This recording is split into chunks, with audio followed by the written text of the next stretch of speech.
My husband and his mother left me stranded on a highway in the desert, driving away while filming. So I survived, divorced him, and got everything in court. Let's make this moment special. Subscribe if you believe in stories like this and tell us your city in the comments below. I should have known something was wrong when Troy suggested we drive to Phoenix instead of flying. His mother, Beverly, had been staying with us for 3 months.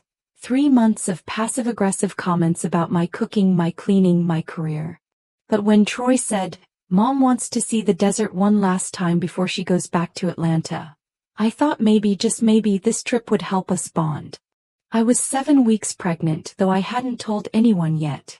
The test sat hidden in my makeup bag, waiting for the right moment to share the news. We left our Riverside apartment at dawn. Troy drove his Dodge Challenger, the one his mother helped him buy last year. I sat in the back because Beverly insisted her legs needed more room. The first 2 hours were fine. Troy played old-school hip-hop and Beverly actually complimented my outfit. Then somewhere past the California border, deep into the Arizona desert where cell service flickered like a dying flame, Troy started driving slower. His eyes kept meeting his mother's in the rearview mirror. She'd nod slightly, her lips pressed into that thin line I'd learned to dread. "Baby, I'm getting thirsty," I said, leaning forward. "Can we stop at the next gas station?" Troy's jaw clenched. "There's water in the cooler behind you." But when I reached back, the cooler was empty except for 3 warm bottles of beer, the kind only he drank. That's when I noticed my suitcase wasn't in the trunk space.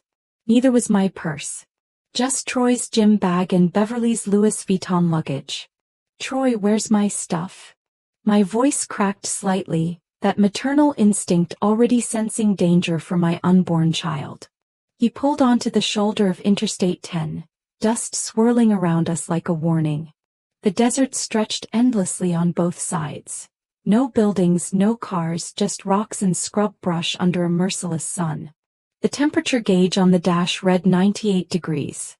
Troy put the car in park but kept the engine running. That's when Beverly turned around and her smile made my blood freeze.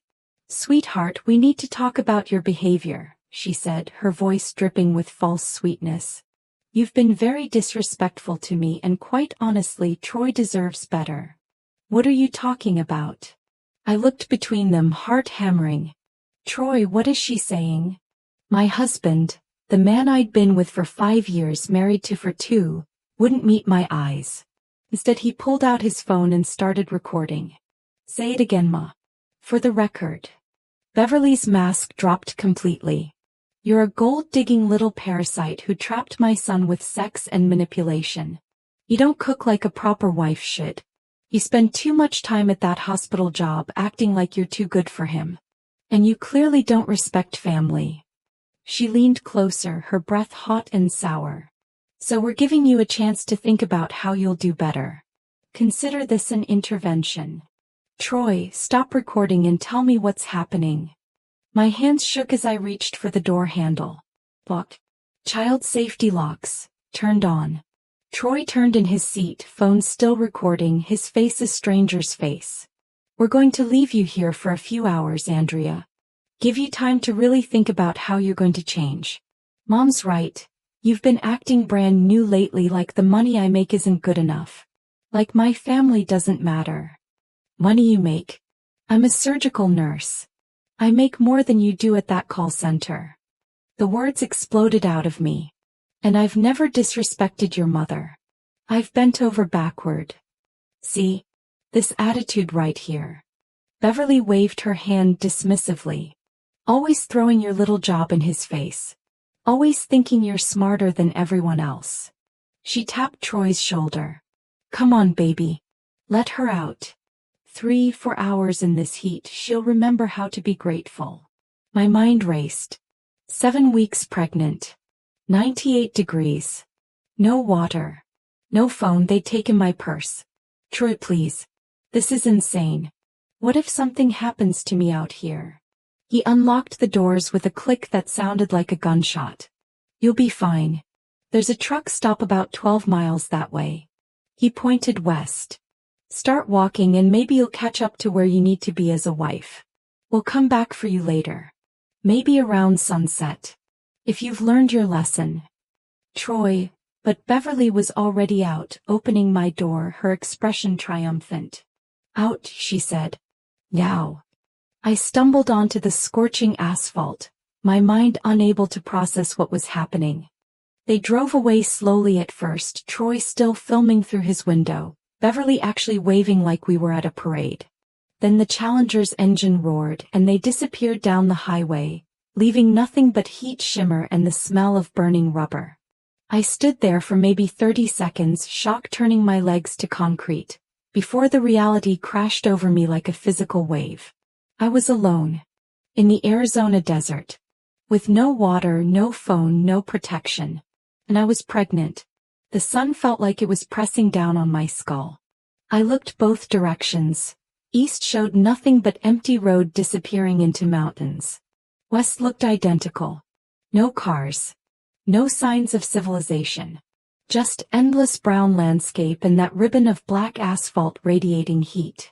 My work scrubs, I'd worn them because we were leaving so early, were already sticking to my skin. Think, Andrea. Think. I said it out loud because hearing my own voice made me feel less alone. The truck stop Troy mentioned, if it even existed, was 12 miles away. In this heat without water that was potentially fatal. I'd seen dehydration cases in the ER. I knew exactly how this could end. A memory hit me hard. 3 days ago, Beverly had asked to see my phone, to look up a recipe. I'd handed it over without thinking. Had she gone through it? Deleted something? I'd noticed my location services were off yesterday, which was weird because I always kept them on. I started walking west toward where Troy had pointed, because staying still meant dying. Each step on the shoulder was calculated. Stay off the asphalt itself, which was probably hot enough to melt my sneakers. The scrub brush offered no shade. Sweat poured down my back, my face soaking my clothes. Within 20 minutes my mouth felt like sandpaper. A truck appeared in the distance and I waved frantically, jumping into the road. But it was a mirage, the heat playing tricks. When another vehicle actually did approach, a white pickup, I stood in the middle of the highway, arms up. It swerved around me, horn blaring, the driver's middle finger visible through the back window. Help! I screamed, but my voice was already getting hoarse. Please. That's when I felt it. A cramp, low in my abdomen.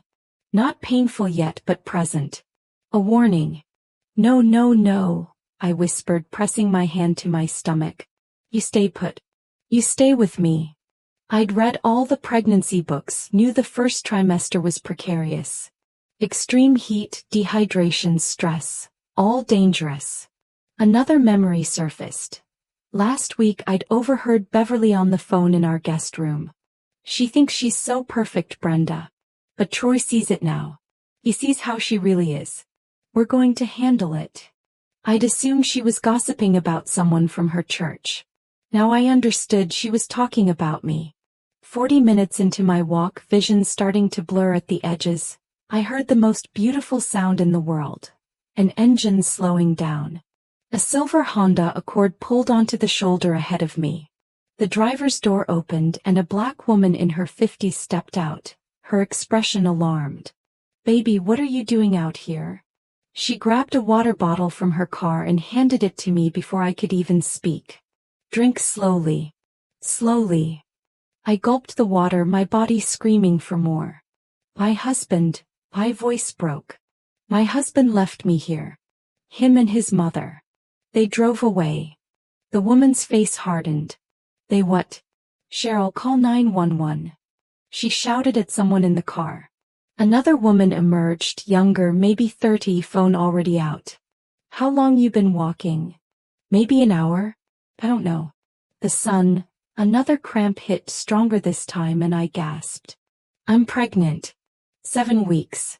I'm scared something's wrong. Oh, hell no. Cheryl was already talking to emergency services. We're on I-10 about marker 94. Woman in medical distress, abandoned by family, pregnant. Yes, we need paramedics and police. Now.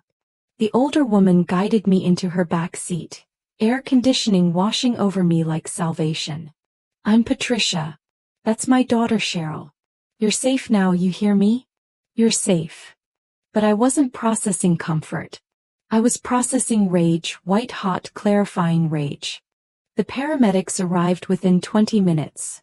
Later, Patricia told me she'd called her nephew who was a highway patrol officer, and he'd expedited everything. They checked my vitals, started an 4 for dehydration and rushed me to Banner Desert Medical Center.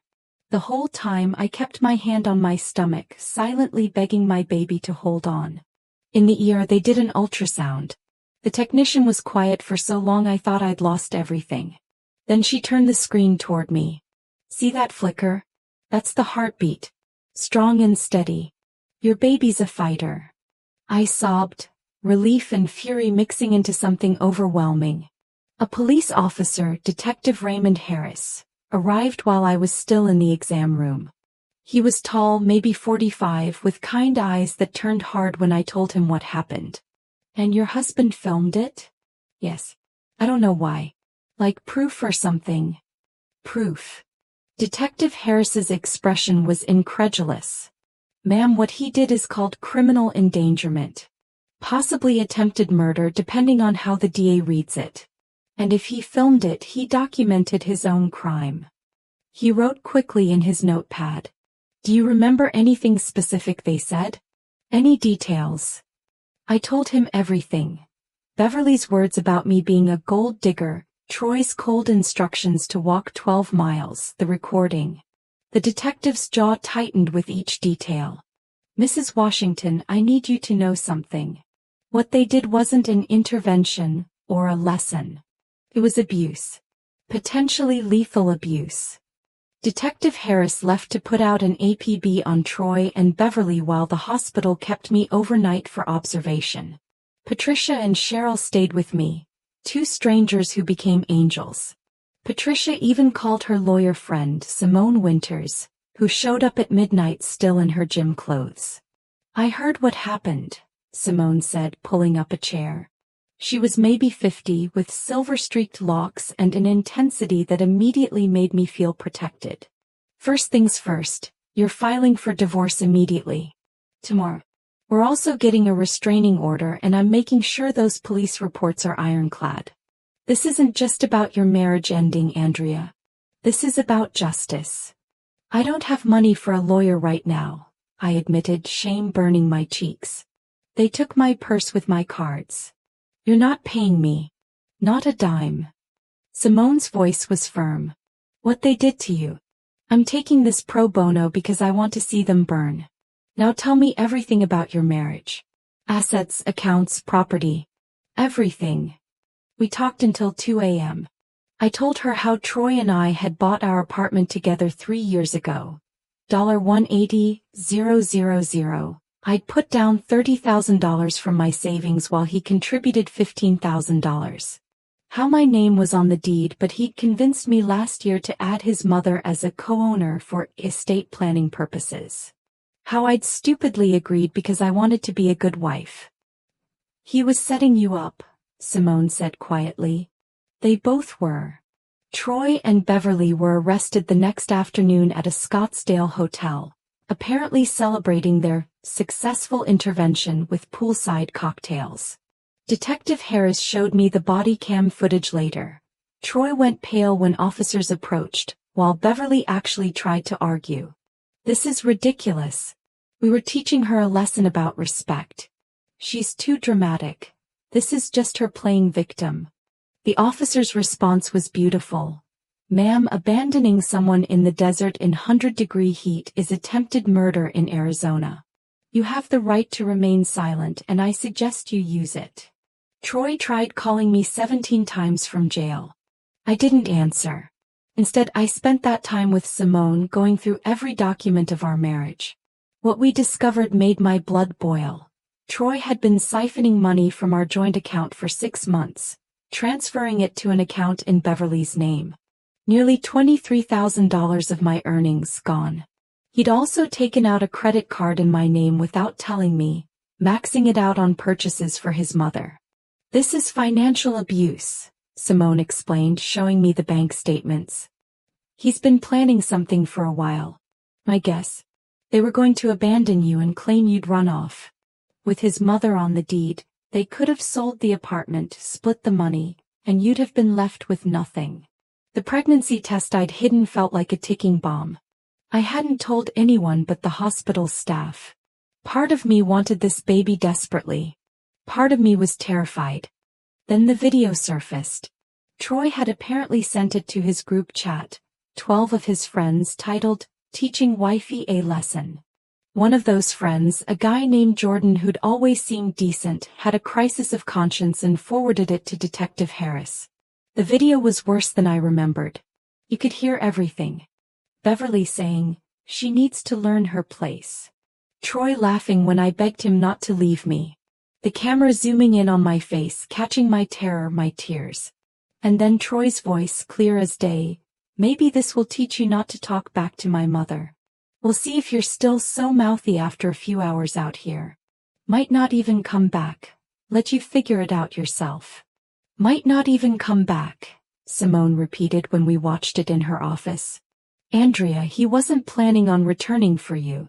If Patricia and Cheryl hadn't found you, if you'd collapsed from heat stroke or dehydration, he and his mother could have claimed ignorance." "We don't know what happened, officer. She said she wanted to walk. We came back and couldn't find her." The video went viral within 48 hours. Someone leaked it to social media. Probably one of Troy's friends who'd finally realized how monstrous it was. The internet exploded. Hashtag Justice for Andrea trended. News outlets picked it up. Suddenly, everyone knew what Troy and Beverly Washington had done to me in that desert. Troy's employer, a major telecommunications company, fired him immediately, releasing a statement about their zero tolerance for domestic violence and criminal behavior. Beverly lost her position as treasurer of her church's women's ministry when the video reached her congregation. The pastor himself called me to apologize and offer support. Their family turned on them too. Troy's sister Tanya, who I'd always gotten along with, called me sobbing. "Andrea, I am so sorry. I knew Mom could be difficult, but I never thought..." She couldn't finish. "The whole family's ashamed. What they did was unforgivable. If you need anything, testimony, character witness, anything, I'm there." The court proceedings moved fast. The criminal case came first. Troy and Beverly were both charged with aggravated assault, kidnapping, and criminal endangerment. The DA, a sharp woman named Lisa White, was ruthless. "Mrs. Washington, with that video we have them dead to rights. They filmed their own crime. I've been prosecuting cases for 15 years, and I've never seen defendants this stupid." The bail hearing was my first time seeing Troy since the desert. He looked smaller somehow, his usual swagger gone. When the judge set bail at $100,000 each, Beverly actually wailed. "We don't have that kind of money. This is excessive. We were just trying to help her be a better wife." Judge Morrison, a black woman in her 60s, removed her glasses slowly. "Ma'am, you abandoned a pregnant woman in the desert and filmed it. Be grateful I'm not denying bail entirely." The divorce case was separate but equally satisfying. Simone was vicious, in the best possible way. She brought every receipt, every bank statement, every shred of evidence showing Troy's financial abuse and Beverly's manipulation. The fact that I was still pregnant, now 12 weeks, baby growing strong despite everything, swayed the judge even further. "Your Honor," Simone addressed Judge Patricia Holloway, "my client's husband and mother-in-law conspired to abandon her in life-threatening conditions while she was carrying his child. The video evidence shows clear intent to cause harm. The financial records show systematic theft. This wasn't a marriage, it was a con." Troy's lawyer, a nervous public defender who clearly didn't want this case, tried to argue for a 50-50 split of assets. Judge Holloway actually laughed, not kindly. "Counselor, your client committed multiple felonies against his wife and unborn child. The only reason we're not discussing criminal restitution yet is because that trial is pending. Mrs. Washington is entitled to the entirety of the marital assets as compensation. The ruling came down like thunder. I got the apartment full ownership. I got all remaining joint account funds. I got the car. Yes, even Troy's precious Challenger, since it was purchased partially with my money. Troy was ordered to pay spousal support for 3 years and child support once the baby was born. Beverly was permanently barred from contacting me, with a restraining order that would last 10 years. 6 months later, I stood in front of my apartment. My apartment with only my name on the deed, with my baby bump visible under a new dress. The criminal trial had ended 3 weeks ago. Troy got 18 months in prison for aggravated assault and endangerment. Beverly got 12 months plus 3 years probation. The judge had been merciless, especially after character witnesses described years of Beverly's controlling behavior toward Troy's previous girlfriends. Patricia and Cheryl came to visit, bringing baby clothes and their continued friendship. Simone stopped by weekly, having become not just my lawyer but my mentor. She was teaching me about financial independence and legal rights. Tanya was planning my baby shower, making up for her family's cruelty with fierce loyalty. The story didn't end with revenge, though that was sweet. It ended with me standing in my living room painted a soft yellow, feeling my daughter kick. Yes, daughter, confirmed at my 20-week ultrasound. I'd survived the worst betrayal imaginable and come out stronger. The viral video that was meant to humiliate me had instead exposed 2 monsters and given me an army of supporters. I pressed my hand to my belly, thinking about that moment on the highway when I'd promised her we'd survive. We had more than survived, we'd won. And when she asked about her father someday, I'd tell her the truth. That some people choose cruelty but we choose strength. That family isn't always blood. Sometimes it's a stranger who stops on a desert highway and says, "You're safe now." My phone buzzed. A text from my lawyer. Appeal denied. Ruling stands. It's over. I smiled, looking out at the sunset, feeling my daughter move. It wasn't just over. It was just beginning.